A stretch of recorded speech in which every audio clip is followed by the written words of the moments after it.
অদ্বৈত অনুভূতি আদি শঙ্করাচার্য বিরচিত। তিনি সৃষ্টি, স্থিতি ও প্রলয়ের কারণ, যাহার শক্তি অচিন্তনীয়, যিনি বিশ্বের ঈশ্বর, যিনি সমুদয় বিশ্ব জ্ঞাত হইতেছেন, যাহার মূর্তি অনন্ত, যিনি মায়াপাশে বদ্ধ নহেন, যিনি অপার সুখসাগর স্বরূপ, যিনি নির্মল জ্ঞান মূর্তি, সেই শ্রীবল্লভ বাসুদেবকে নমস্কার করি। যাহার অনুগ্রহে আমি বিষ্ণু এবং বিষ্ণুস্বরূপ আমাদের সমুদয় বিশ্ব পরিকল্পিত এই জ্ঞান উৎপন্ন হইয়াছে, যিনি নিত্য পরমানন্দ স্বরূপ, তাহার চরণ যুগলে সতত প্রণাম করি। আমি আনন্দ স্বরূপ, সত্য স্বরূপ, জ্ঞান স্বরূপ ও কেবল শিব স্বরূপ। যাহা নিরানন্দ স্বরূপ তাহা আমি নহি, কারণ আমি নিশ্চল ও অদ্বিতীয়। চক্ষুর দোষ ঘটিলে যেমন একটি মাত্র চন্দ্র দুইটা বলিয়া প্রতীত হয়, সেইরূপ মায়া দ্বারা মিথ্যা জ্ঞান জন্মিলে এক আত্মাই দুই বলিয়া বোধ হয়। যাহাদের চক্ষুর দোষ ঘটে নাই, তাহারা যেমন একটি মাত্র চন্দ্র দেখিতে পাই, সেইরূপ যাহারা মায়া দোষে আচ্ছন্ন নহেন, তাহারা সর্বদা একমাত্র অদ্বিতীয় আত্মার উপলব্ধি করেন। অক্ষিদোষ যারা যেমন চন্দ্রে দীপ্ত অনুভূত হয়, সেইরূপ এই জগতে মায়া দ্বারা আত্মাতে দীপ্ত অনুভূত হইতেছে। চন্দ্রতে দীপ্ত যেমন মিথ্যা, সেইরূপ আত্মাতেও দীপ্ত মিথ্যা। আকাশ আত্মার কার্য, আত্মা ব্যতীত আকাশের সম্ভব হইতে পারে না। যখন কার্যের পূর্ণতা সিদ্ধ হইতেছে, তখন কারণ আত্মার পূর্ণতা কি জন্ম না সিদ্ধ হইবে। কার্যভূত আকাশ যেমন এক ভিন্ন দুই নহে, সেইরূপ জ্ঞানী ব্যক্তি কারণস্বরূপ আত্মাকে এক বলিয়াই বিবেচনা করে। যেমন একমাত্র আকাশ ঘটাদিরূপ উপাধি ভেদে অনেক বলিয়া প্রতীত হয়, সেইরূপ একমাত্র পূর্ণ আত্মা বুদ্ধাদি উপাধি ভেদে অনেক বলিয়া বোধ হইতেছে। কার্যপতি সমুদয় চৈতন্য অর্থাৎ জীব হইতে কারণাপাধি চৈতন্য অর্থাৎ ঈশ্বর অতিরিক্ত নহে, কারণ ঘটাকাশ হইতে মৃদাকাশ কখনো অতিরিক্ত হয় না। উপাধিহীন আকাশ যেমন একই, সেইরূপ দেহাদিরূপ উপাধি বিরহিত আত্মা একমাত্র অবশিষ্ট থাকেন। যেমন একমাত্র আকাশ অন্য আকাশ হইতে পৃথক নহে, সেইরূপ আত্মার একত্ব হেতু অন্য আত্মা সিদ্ধ হয় না।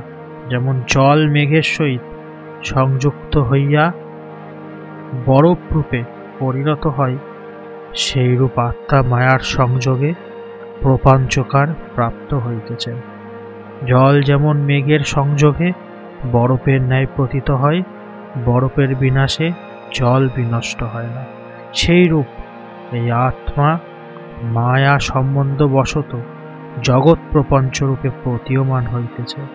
সেই প্রপঞ্চের বিনাশে আত্মার কখনোই বিনাশ হয় না।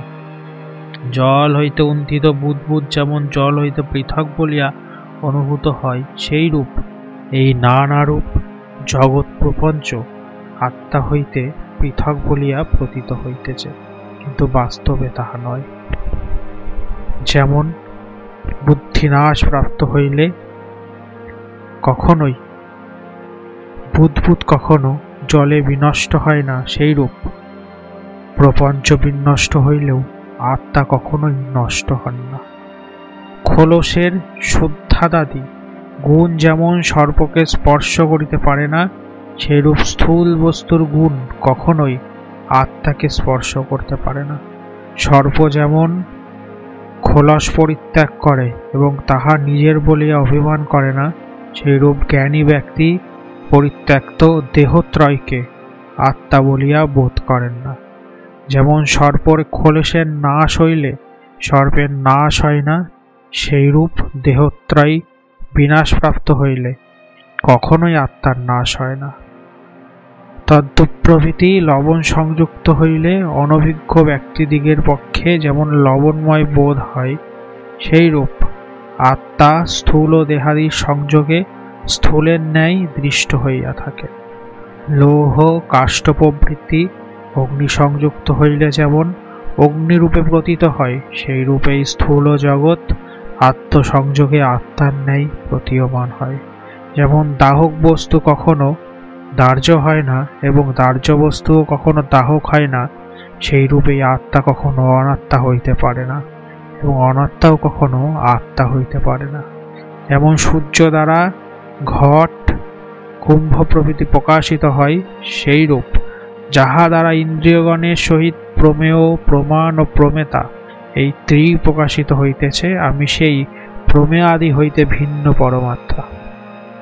যেমন সূর্য প্রকাশ দ্বারা ঘট প্রভৃতি প্রকাশিত হয়, সেইরূপ আত্মার প্রকাশ দ্বারা প্রমেয়াদি সমুদায় প্রকাশিত হইতেছে। যেমন পিষ্টকাদি গুড় সংযুক্ত হইলে গুড়ের ন্যায় প্রীতিপ্রদ হয়, সেইরূপ প্রমাণ, প্রমেয় ও প্রমাতা এই তিনটি আত্মার ন্যায় প্রিয় হইতেছে। যেমন ঘট ও জল, অন্ন, পিষ্টক এই সমুদায় অগ্নি সংযোগে উষ্ণ হয় এবং বহি ব্যাতি রেখে কখনোই ইহাদের উষ্ণতা থাকে না, সেইরূপ আত্মার সংযোগে ভূত ভৌতিক দেহসমূহের প্রকাশ হয়, মায়া ব্যাতি রেখে কখনোই ইহাদের স্ফূর্তি থাকে না। যেমন একমাত্র আকাশ নানাবিধ কুম্ভে বাস করে, সেইরূপ একমাত্র আমি অর্থাৎ আত্মা নানাবিধ দেহে বাস করিতেছে। কুম্ভ নানাবিধ হইলেও যেমন আকাশ বস্তুত নানাবিধ হয় না, সেইরূপ দেহ নানাবিধ হইলেও আমি নানাবিধ হই না। যেমন ঘট নষ্ট হইলেও ঘটস্থিত আকাশ নষ্ট হয় না, সেইরূপ নানা দেহ নষ্ট হইলেও সর্বগত আত্মা কখনো নষ্ট হয় না।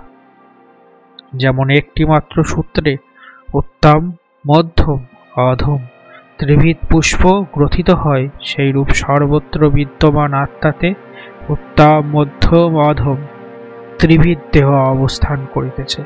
যেমন পুষ্পের উত্তমতা, মধ্যমতা বা অধমতা সূত্রকে স্পর্শ করে না, সেইরূপ দেহের উত্তমতা, মধ্যমতা বা অধমতা সর্বত্র সমভাবে অবস্থিত একমাত্র আত্মাকে স্পর্শ করিতে পারে না। যেমন সেই সমুদায় পুষ্প নষ্ট হইলেও সূত্র বিনষ্ট হয় না, সেইরূপ দেহ সমুদায় নষ্ট হইলেও সর্বত্র সমভাবে স্থিত আমি নষ্ট হই না। যেমন সূর্যের একমাত্র প্রভা, রজ্জচিত্র প্রভৃতি নানা স্থানে নানা রূপে প্রতীয়মান হয়, সেইরূপ একমাত্র সর্বত্র সমভাবে স্থিত আত্মা অনেকের ন্যায় পতিত হইতেছে।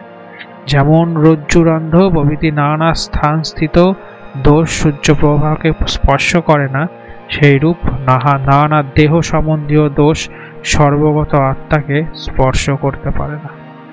যেমন রজ্জু ছিদ্র প্রভৃতি নষ্ট হইলেও সূর্যপ্রভা নষ্ট হয় না, সেইরূপ ক্ষেত্র নষ্ট হইলেও সর্বগত আমি নষ্ট হই না। আমি দেহ নহি, কারণ দেহ দৃশ্যমান হইতেছে। আমি ইন্দ্রিয় নহি, কারণ ইন্দ্রিয় হইতেছে ভৌতিক পদার্থ। আমি প্রাণ নহি, কারণ প্রাণ অনেক। আমি মন নহি, কারণ মন চঞ্চল। আমি বুদ্ধি নহি, কারণ বুদ্ধি বিকারী। আমি তম নহি, কারণ তাহা জড়। আমি দেহ ও ইন্দ্রিয় প্রভৃতি নহি, কারণ সে সমুদয় ঘটাদির ন্যায় বিনশ্বর। আমি দেহ, ইন্দ্রিয়, প্রাণ, মন, বুদ্ধি, অজ্ঞান প্রভৃতিকে প্রকাশিত করিয়া এই দেহাদিকে আত্মা বলিয়া অভিমানকারীর অহংকারকেও প্রকাশিত করি। এই সমুদয় জগৎ আমি নহি। বুদ্ধির বিষয় সমুদয় আমি নহি, কারণ সুষুপ্তি প্রভৃতিতেও সাক্ষীরূপে আমার সত্তা প্রতীত হইতেছে।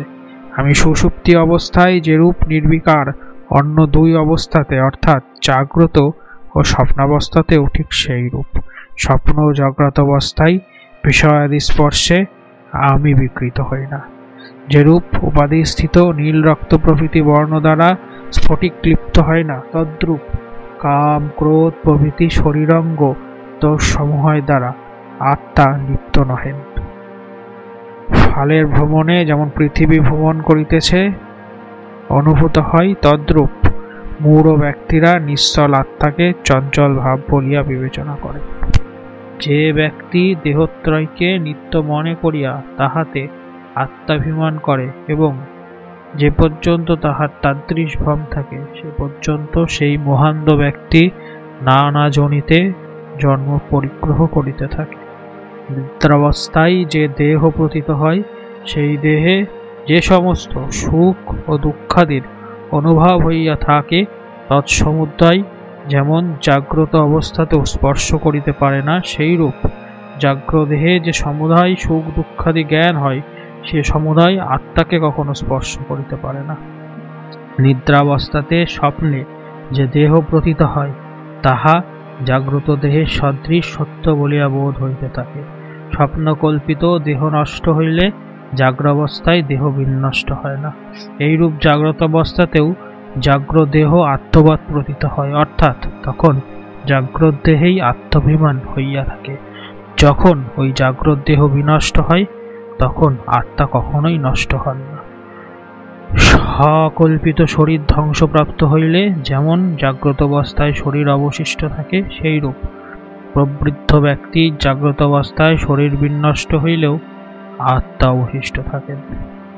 নিদ্রন্থিত প্রবৃত্তি ব্যক্তির যেমন স্বপ্নকল্পিত ক্রোধ চন্দন বিনাদি জনিত সুখ ভোগে অভিলাষ হয় না, সেইরূপ কল্পিত অনিত্য স্বর্গাদি সুখ ভোগে জ্ঞানী ব্যক্তির কখনো ইচ্ছা হয় না।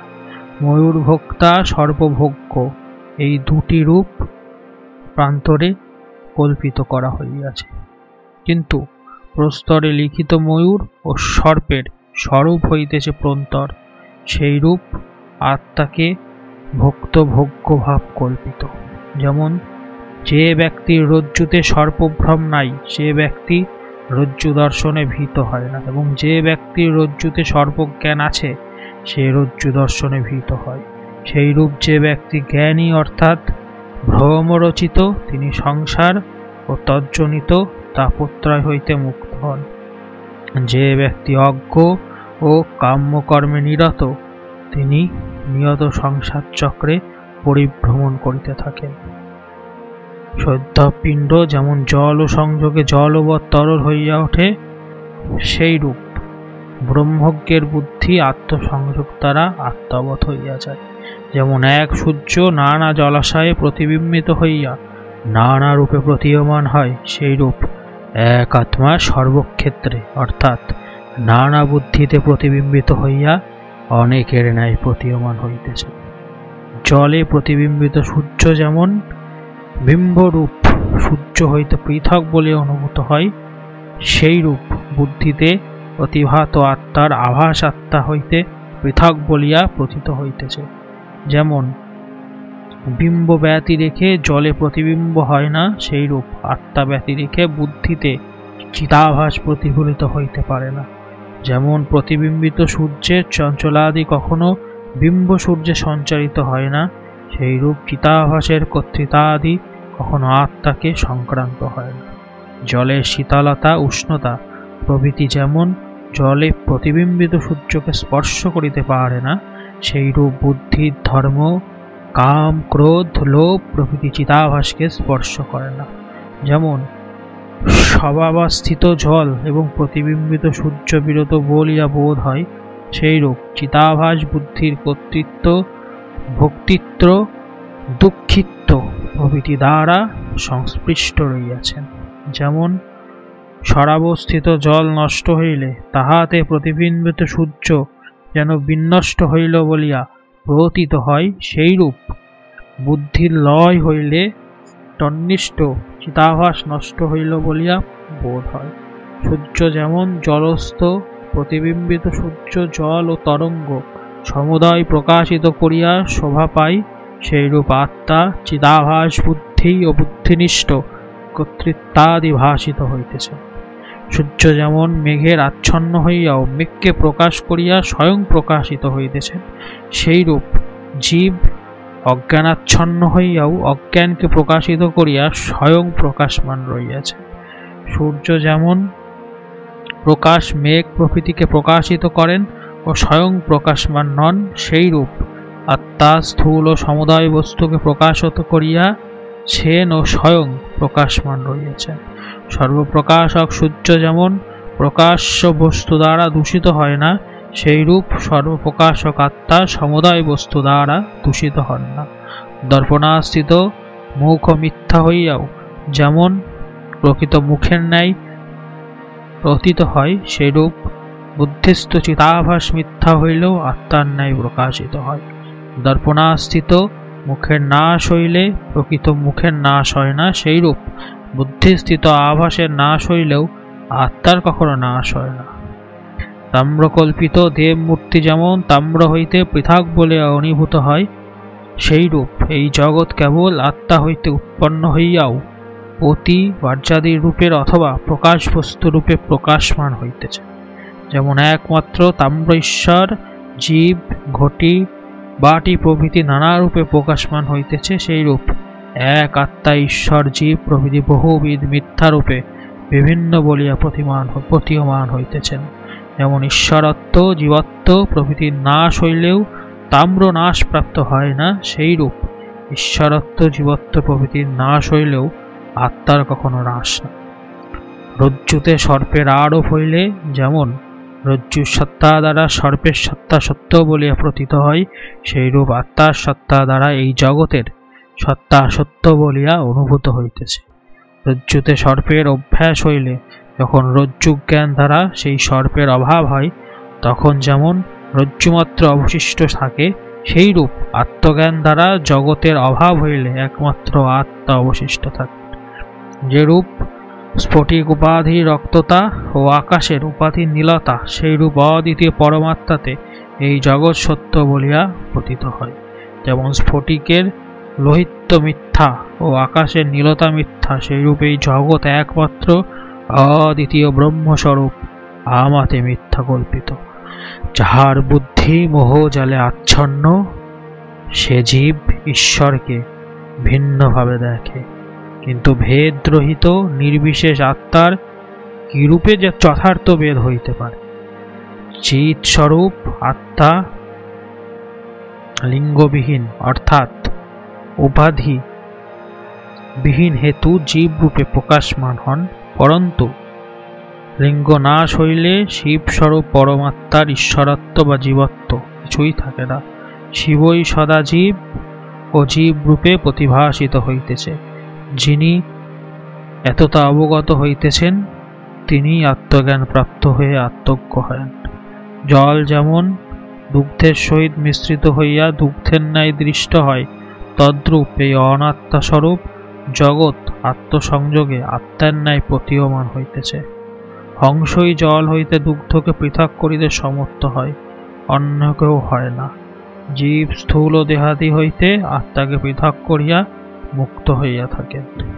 হংসই জল ও দুধের পার্থক্য করতে পারে, অপরে নহে। যিনি আত্মা ও অনাত্মার বিবেকে সমর্থ, তাহাকেই প্রকৃত ভেদ দৃষ্টি সম্পন্ন বলা হয়, আর কাহাকেও তা বলা যায় না।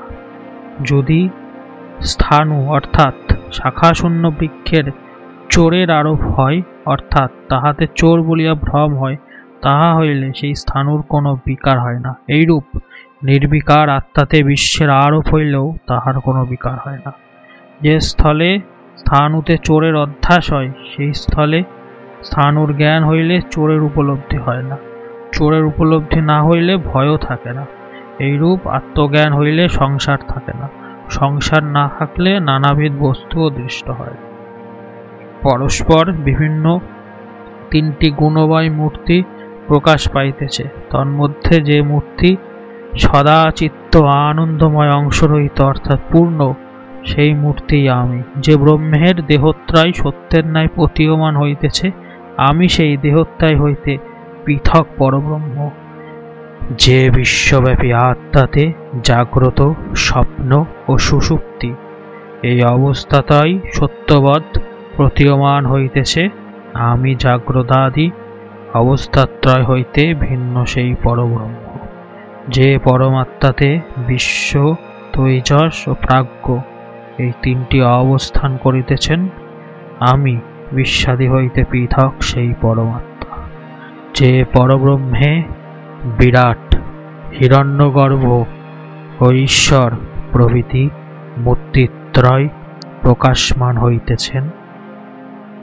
আমি সেই সচ্চিদানন্দ স্বরূপ সপ্রকাশ পরব্রহ্ম।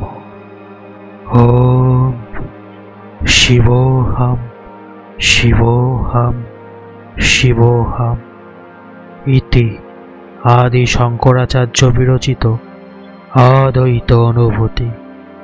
ওম তৎসৎ।